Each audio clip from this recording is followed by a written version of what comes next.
Hello everybody, welcome back to my channel. If you're new here, this is my YouTube channel called Sorrel Thinks, where I talk about all things health anxiety related. So please subscribe if you haven't done so already, so that you can keep up to date with all of my new videos.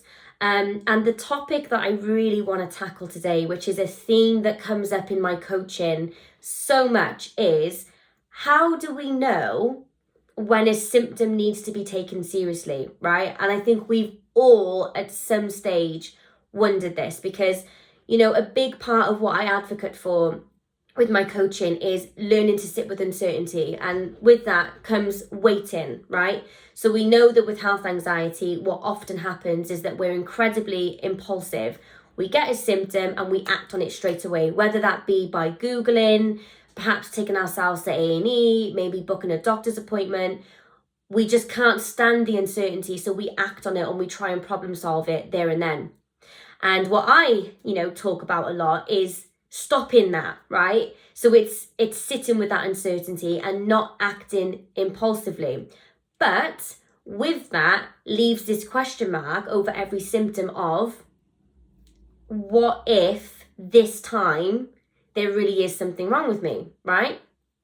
And I've been there, and I still get that. Every time I sit with a symptom, there is that voice in the back of my head that says, but what if this time it really is something serious, right? And we can go into what if thinking. That's another cognitive dysfunction that happens with health anxiety. But my honest answer to this question is, of course you'll never be 100% certain. You never will, right? We can't be. But the odds are massively in our favour that it's not what our brains are telling us in the most catastrophic, tunnel-visioned way.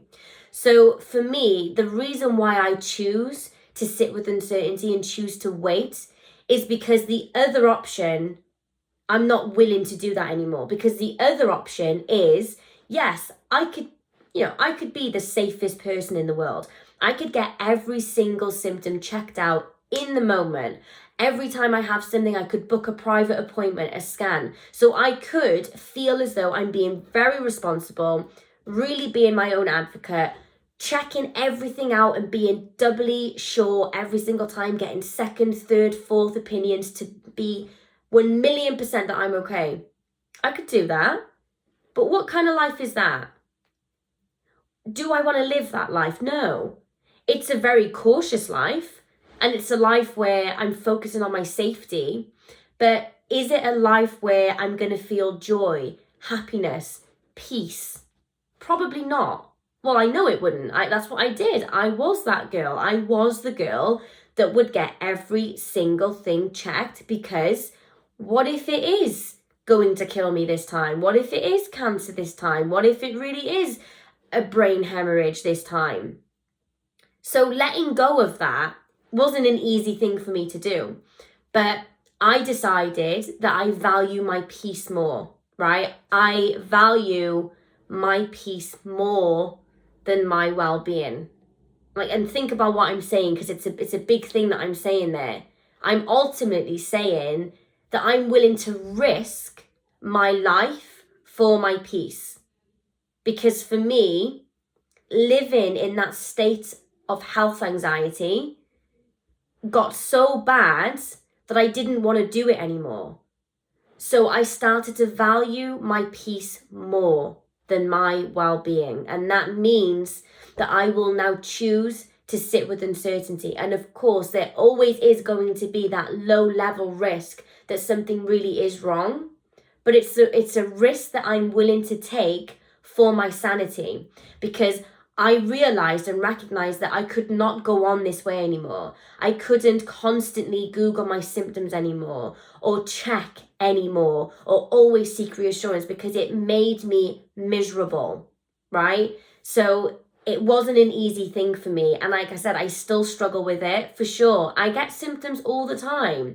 I'm a very symptomatic person. My nervous system is very sensitive. So I get symptoms very, very easily. I can have 2 days of stress. And I don't just mean health anxiety stress. I mean I can literally have 2 days of life stress, or maybe I haven't slept, and I'll wake up the next day and I'm like twitching head to toe, or the left side of my face is numb, or I'm getting like hypnic jerks at night, or I'm getting horrendous acid reflux. And I could chase every single one of those symptoms and try and problem solve them, but I refuse to do that anymore.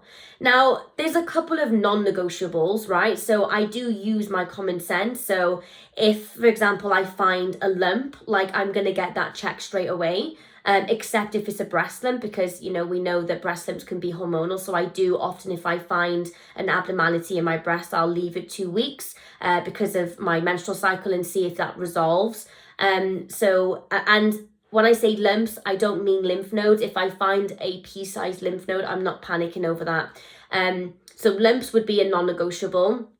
Bleeding. So if I suddenly started bleeding from my ears or my eyeballs or something like that, like, yeah, I'm probably going to get that checked. And just anything that is obviously life-threatening. Like if I'm suddenly like passing out 5 times an hour, or I'm in excruciating pain where I can't distract myself, like, if we use our common sense, of course, there's going to be instances where, like, yes, we absolutely have to go to A&E. And it happened to me. It was a good test, actually, for me. It was in the summer, so maybe about 6 months ago, where I woke up and I was blind in my one eye. And that was a situation where I wasn't like, oh, maybe we should sit with this for 2 weeks. It was quite clearly an emergency situation where I had to take myself to A&E, and I did. I took myself to A&E and I had an eye infection. I got given some eye drops and it went away. So it's not that I've become negligent. It's not that I'm going to ignore really big alarm bells. It's that I'm choosing to sit with the other things, the things that come and go, the things that are not there constantly, the things that are not accompanied with life-threatening symptoms, right?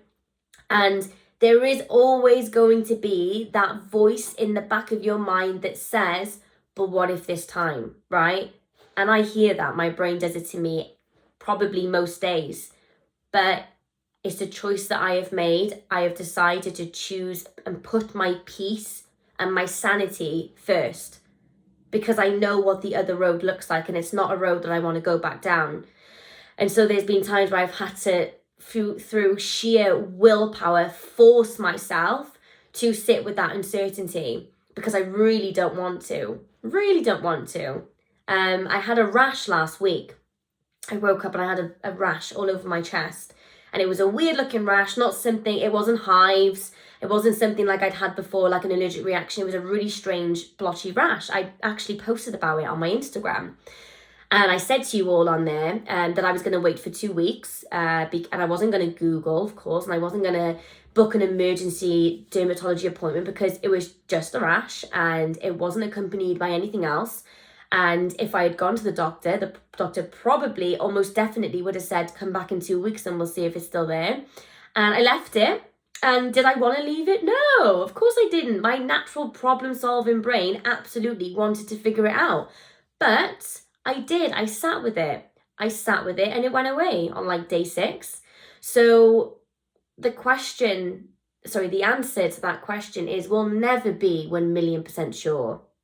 But it's a risk that we have to be willing to take if we want to get out of this horrendous suffering that health anxiety does. So that's my thoughts on that topic anyway. And I've just realised the time. I've got a client, so I've got to go. But if you want more content, please do follow me on Instagram at @CherelleThinks, where I post daily health anxiety reels. If you want coaching from me, you can click the link below in the description of this video, fill out a form, and my PA will get back to you with my availability and if you're suitable for coaching. So feel free to do that, and give this video a big thumbs up if you enjoyed. Thanks guys, bye.